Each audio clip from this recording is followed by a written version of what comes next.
Bonjour à toutes et à tous, bienvenue dans ce nouvel épisode du podcast du 21 sur les troubles du spectre de l'autisme, aussi appelé TSA. Je suis Lise Brunet, doctorante en psychologie et membre du 21 du LAPSIDE, ici pour vous guider au fil de ce podcast et explorer les dernières découvertes en psychologie. Notre mission, ici au 21 du LAPSIDE, est de rendre la recherche scientifique accessible à tous. Chaque épisode, nous invitons un chercheur pour vous dévoiler les mystères de la psychologie du développement et de l'éducation de l'enfant. Pour ce 4e épisode, nous avons la chance d'accueillir Klara Kowarski, maîtresse de conférences et chercheuse au LAPSIDE, spécialiste de la question de l'autisme. Bienvenue Klara, merci beaucoup d'avoir accepté notre invitation.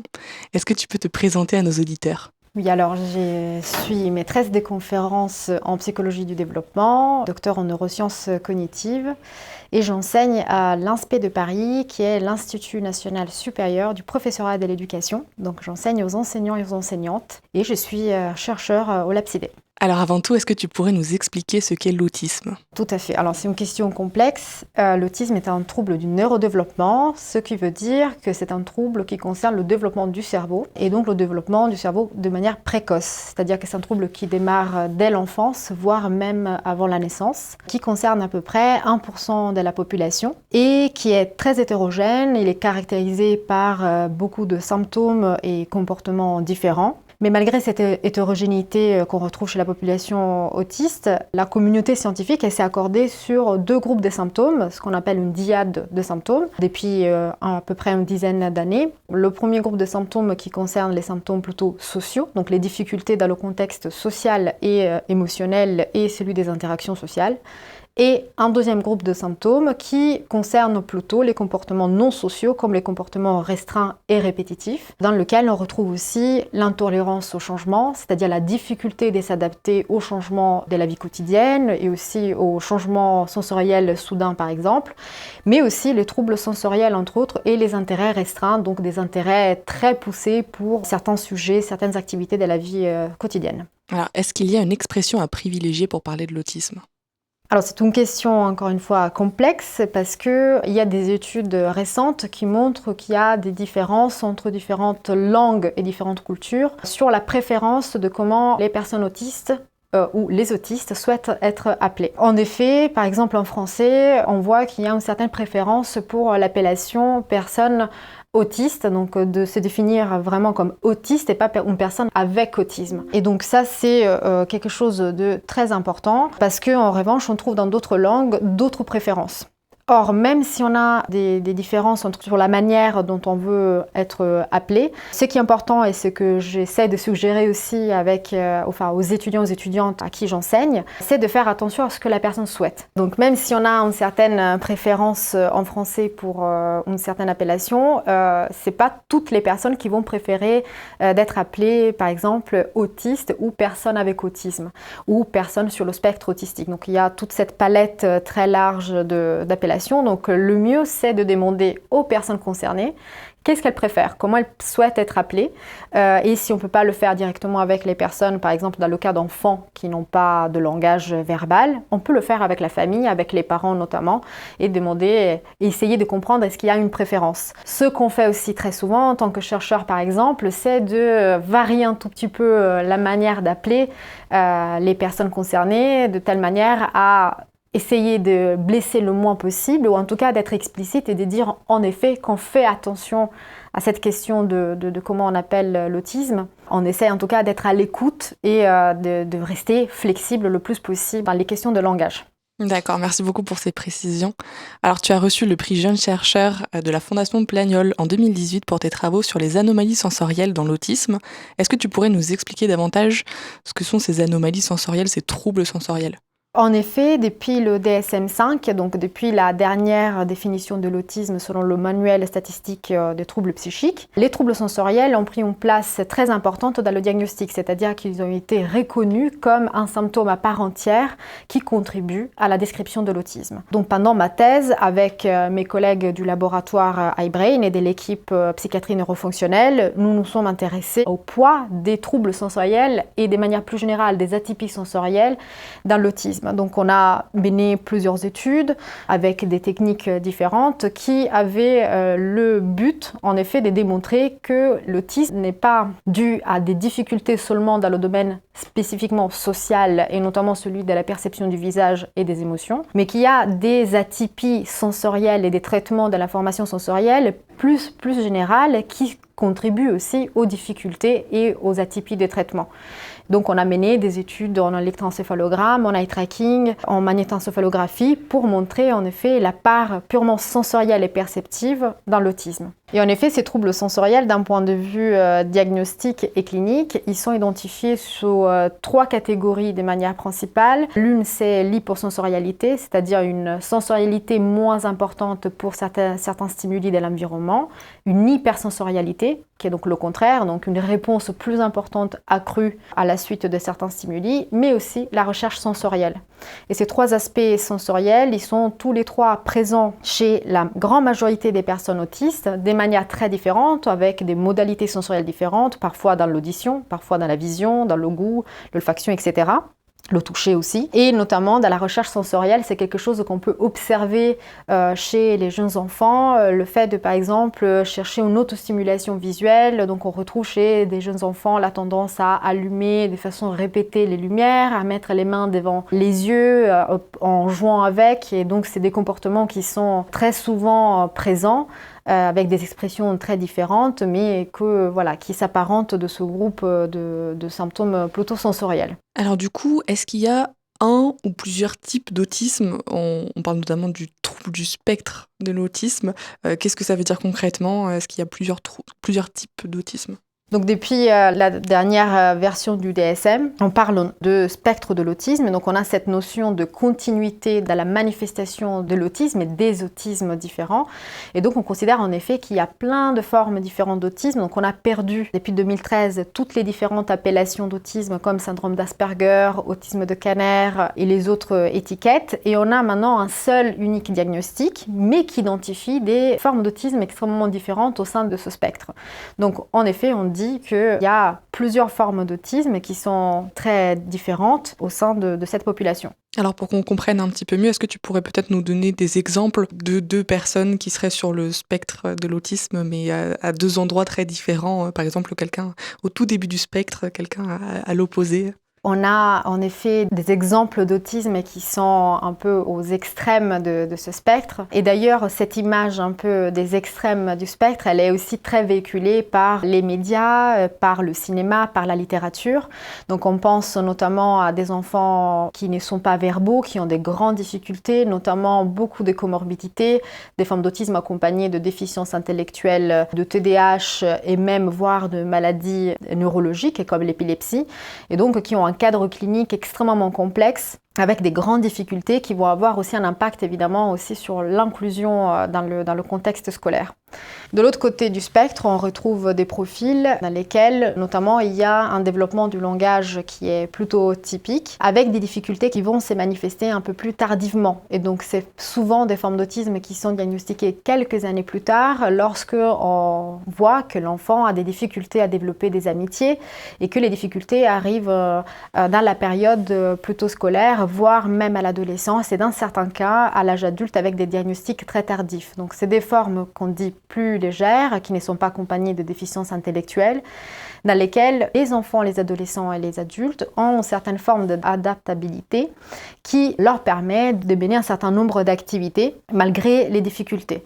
Or, le diagnostic, lorsqu'il arrive, il arrive parce qu'il y a quand même des difficultés dans les 2 groupes de symptômes que j'évoquais tout à l'heure. Et donc, c'est là que c'est important de pouvoir accompagner les enfants, les inclure à l'école et leur donner la possibilité d'apprendre comme tous les élèves. On entend beaucoup dire qu'il y a de plus en plus de troubles du neurodéveloppement et notamment de troubles du spectre autistique. Alors, est-ce que c'est vrai? Est-ce qu'il y a vraiment de plus en plus de personnes autistes? Ou est-ce que c'est simplement une fake news? Non, alors ce n'est pas un fake news. En effet, il y a de plus en plus de personnes qui sont diagnostiquées d'autisme au cours du développement, avec évidemment beaucoup de personnes qui sont aujourd'hui diagnostiquées aussi à l'âge adulte, notamment des femmes qui sont diagnostiquées avec des diagnostics plutôt tardifs. En revanche, on ne devrait pas parler d'épidémie d'autisme parce que les raisons pour lesquelles on diagnostique de plus en plus d'autisme sont entre autres des raisons qui relèvent plutôt d'une meilleure formation du personnel clinique, une meilleure aussi connaissance de l'autisme qui explique le fait que les parents soient plus sensibles à certains signes précoces d'autisme et que donc ils puissent aller chercher la vie clinique. Et donc on a des raisons de ce type-là qui expliquent de pourquoi aujourd'hui on va diagnostiquer davantage d'autisme par rapport à d'autres diagnostics en effet qui n'ont pas évolué dans ce sens-là ces dernières années. Maintenant, est-ce qu'il y a d'autres mécanismes aussi qui vont avoir un impact sur cette augmentation? Est-ce que cette augmentation, elle est réelle? C'est une question qui reste encore un peu ouverte, sur laquelle la communauté scientifique n'est pas encore tout à fait d'accord. Et notamment, on a des études qui montrent une étude suédoise entre autres, qui montre qu'il n'y a pas eu d'évolution sur le nombre de symptômes autistiques au cours de ces dernières années, alors qu'il y a eu une augmentation du nombre de diagnostics. Ce qui suggère que c'est plutôt le fait qu'on a des meilleures connaissances, une meilleure formation qui contribue à l'augmentation du diagnostic d'autisme. D'autre part, il faut tenir compte aussi de certains facteurs, notamment facteurs biologiques d'une part et environnementaux comme la pollution, qui peuvent aussi avoir un impact dans la manifestation de l'autisme, et pas seulement de l'autisme, mais des troubles neurodéveloppementaux de manière plus générale. Donc aussi d'autres troubles comme les déficiences intellectuelles, le TDAH et les troubles des apprentissages. Et quel impact ça pourrait avoir de manière un peu plus concrète ? Alors, il y a plusieurs manières en fait de parler de l'impact de tout cela sur la manifestation, sur l'occurrence de l'autisme. Une manière d'expliquer cet impact, c'est celui de l'inflammation neuronale, entre autres, et donc le fait qu'il y ait certains environnements, certaines conditions qui vont avoir un impact sur le développement cérébral. Et c'est ce développement cérébral atypique, d'où le fait qu'on parle aujourd'hui de troubles du neurodéveloppement de manière plus large et qui peut en effet mettre ensemble les facteurs génétiques, les facteurs environnementaux au sein d'une même explication très complexe. Alors si on s'intéresse un peu plus à l'origine de l'autisme, pour comprendre vraiment d'où vient l'autisme, quelle serait la part de génétique dans l'autisme ?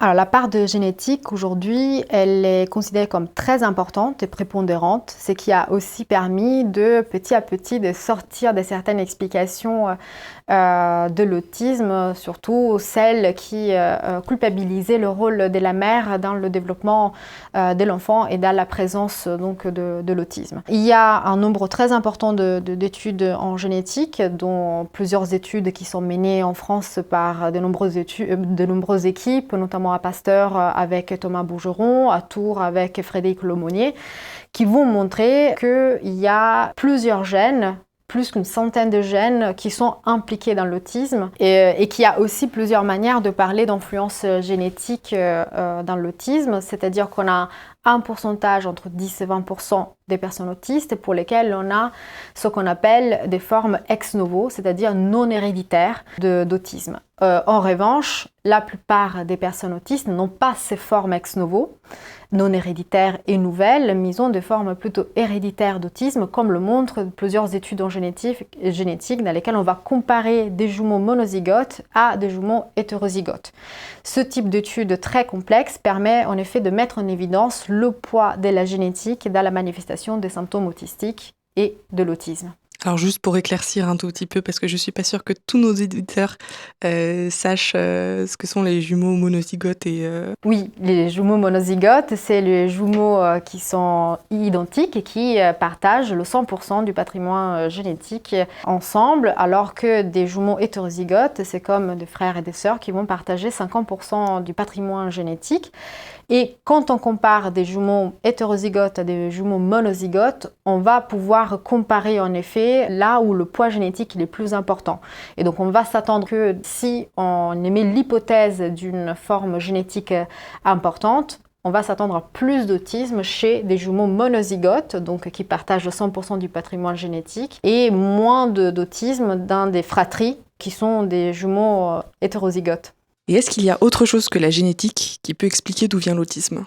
Alors tout à fait, la plupart des théories de l'autisme aujourd'hui s'intéressent à essayer d'expliquer les comportements et la cognition des personnes autistes. Donc on voit que la génétique joue un rôle primordial et très important, mais l'expression de ces gènes va avoir un impact sur un certain nombre de mécanismes dans le domaine biologique et neurologique qui va expliquer pourquoi le développement du cerveau des personnes autistes ne se fait pas de façon typique.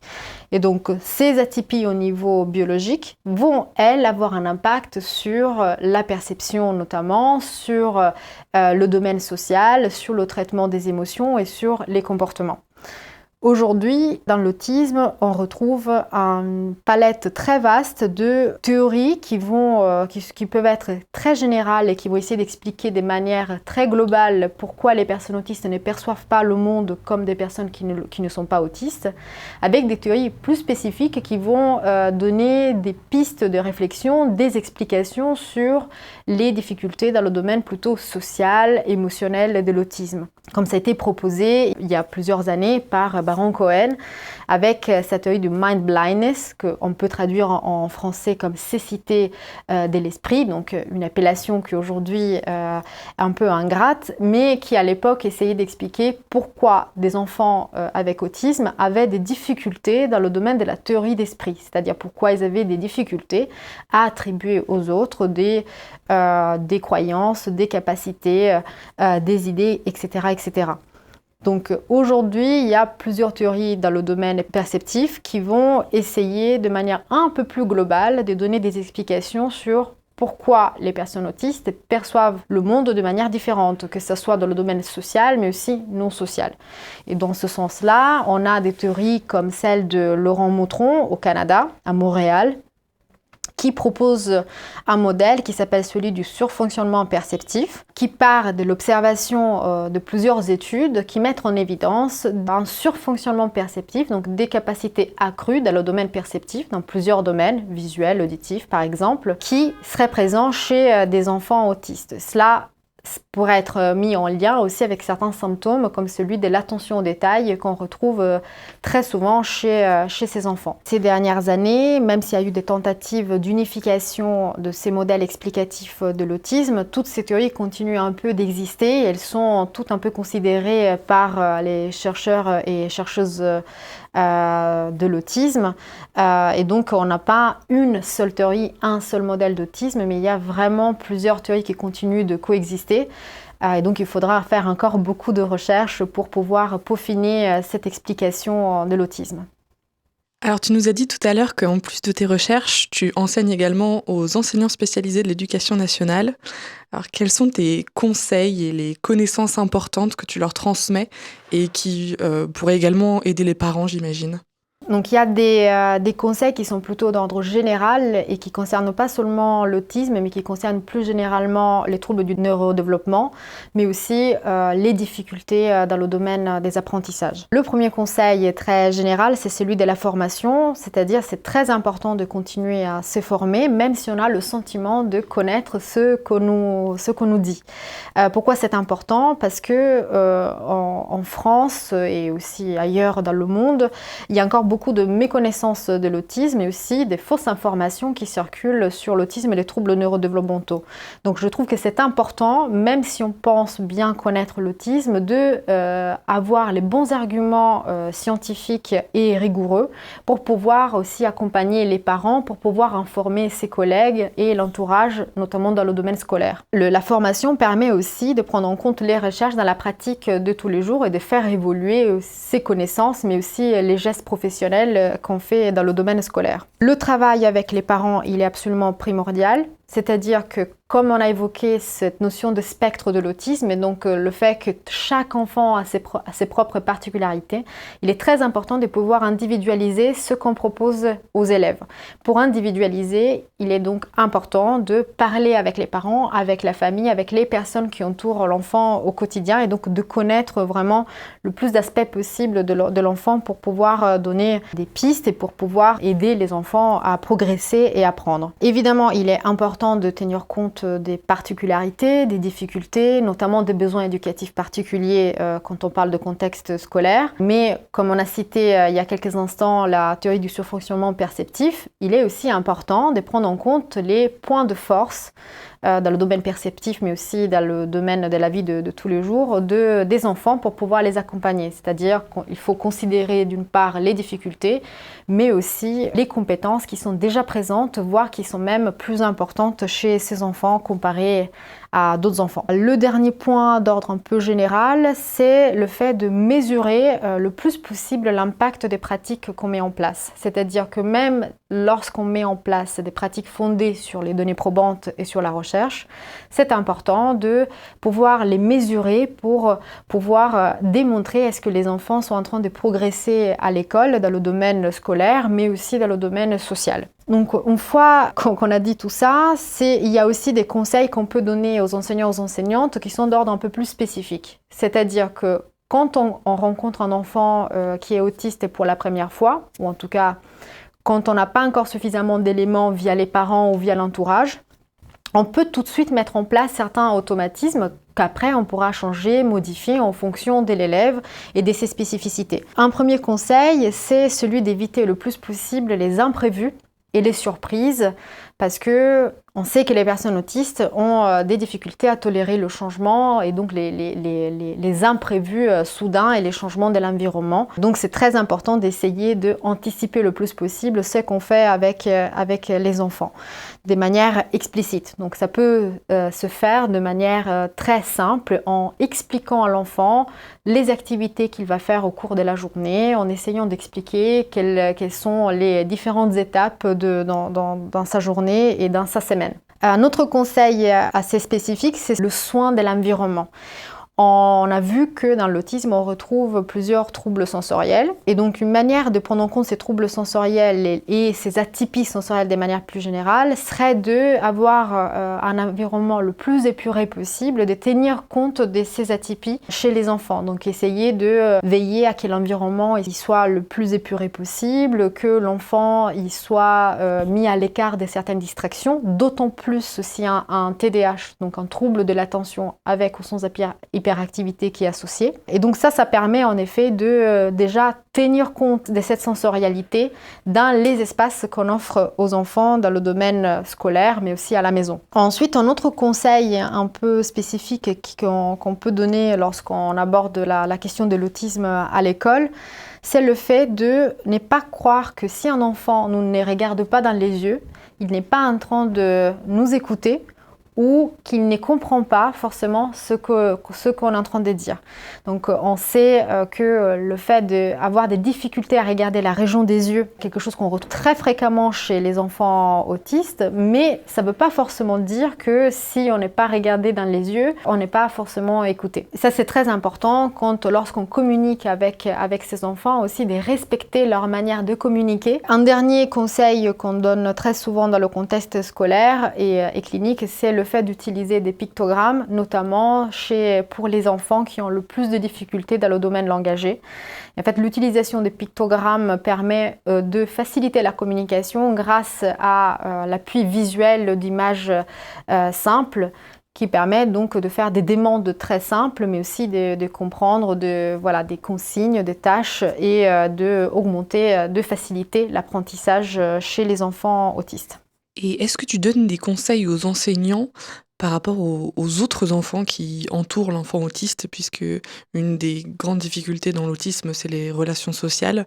Donc est-ce que tu les guides aussi sur l'inclusion au sein du groupe Est-ce que tu leur donnes un peu plus d'explications, de conseils par rapport à ça ? C'est en vrai une question qui revient très fréquemment lorsqu'on enseigne à des enseignants et des enseignantes. C'est évidemment de pouvoir accompagner les enfants autistes, mais aussi qu'est-ce qu'on fait avec les autres enfants dans le contexte plus large de l'école inclusive. Il y a en effet des expressions comportementales chez certains enfants autistes qui peuvent engendrer de la peur, de la non-compréhension d'une situation. On peut aussi avoir des formes de crise qui peuvent être même très violentes et qui peuvent se passer donc à l'école. Donc c'est très important aussi de travailler sur comment l'autisme est perçu par les autres enfants et de les accompagner. Un conseil très intuitif, évidemment, c'est celui de former les enfants, c'est-à-dire de leur expliquer et leur donner les éléments pour que des enfants qui sont typiques dans leur développement puissent comprendre et prendre en compte les différences et les spécificités de leurs amis et de leurs camarades autistes. On peut donc être très explicite avec les enfants, justement pour les mettre au courant des différences et du fait que certains camarades pourraient ne pas percevoir le monde comme les autres et qui pourraient avoir besoin d'aide spécifique et d'accompagnement et que leur capacité à socialiser pourrait être différente. Et ça ne concerne pas seulement l'autisme, mais aussi tous les troubles du neurodéveloppement et toutes les difficultés qu'on peut retrouver dans le domaine scolaire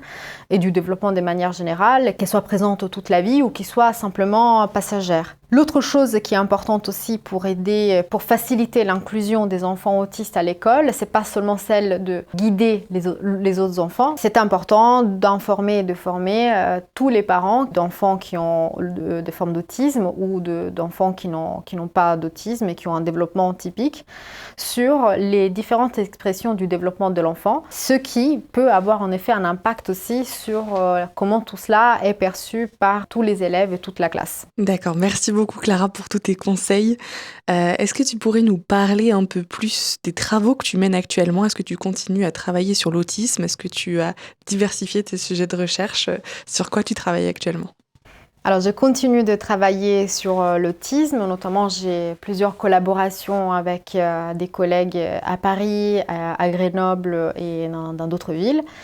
Et je m'intéresse toujours au poids de la sensorialité dans l'autisme et au fait d'essayer de comprendre pourquoi dans l'autisme on retrouve ces difficultés qui sont à la fois dans le domaine social et émotionnel, mais aussi une atypie de traitement, par exemple visuel, qu'on appelle de bas niveau, c'est-à-dire très très simple et perceptif dans l'autisme. Alors, je m'intéresse aussi aux théories de l'autisme. J'essaye de mettre en lien toutes les différentes théories et les modèles de l'autisme pour comprendre cette vaste palette de théories et modèles qui continuent de coexister depuis plusieurs années dans le domaine de l'autisme. Maintenant, depuis quelques années, je m'intéresse aussi à d'autres sujets qui ont de façon un peu plus indirecte un lien avec ces thématiques. Notamment, je m'intéresse au développement de la prosocialité et de l'altruisme chez l'enfant, et cela grâce au encadrement de la thèse de Lucie Rose, dans laquelle on s'est intéressé à essayer de comprendre quelle est la part des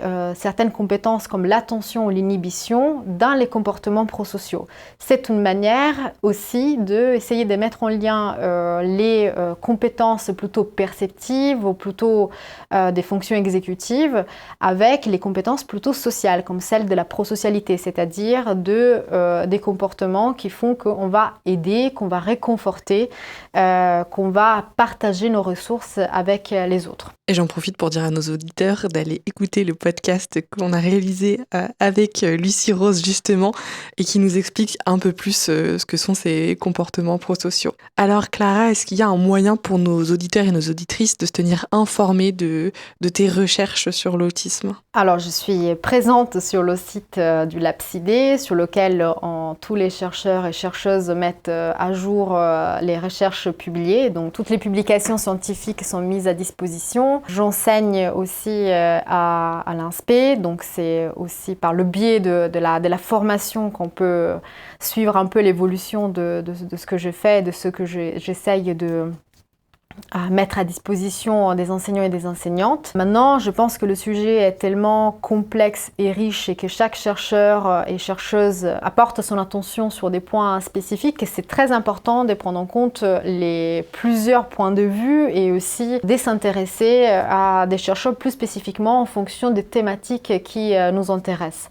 Moi, par exemple, je ne suis pas généticienne, donc j'invite tout le monde à aller regarder les vidéos de, par exemple, Thomas Bourgeron, qui sont très pédagogiques et qui vont expliquer notamment quelle est la part de la génétique dans l'autisme et comment les mécanismes génétiques vont avoir un impact sur le phénotype, c'est-à-dire sur le comportement et les symptômes chez les personnes autistes. Et il y a des collègues qui font une veille permanente sur des sujets qui sont parfois polémiques et qui concernent l'autisme, comme notamment l'influence des écrans sur le neurodéveloppement ou l'épidémie de l'autisme et ces questions qu'on a abordées aujourd'hui.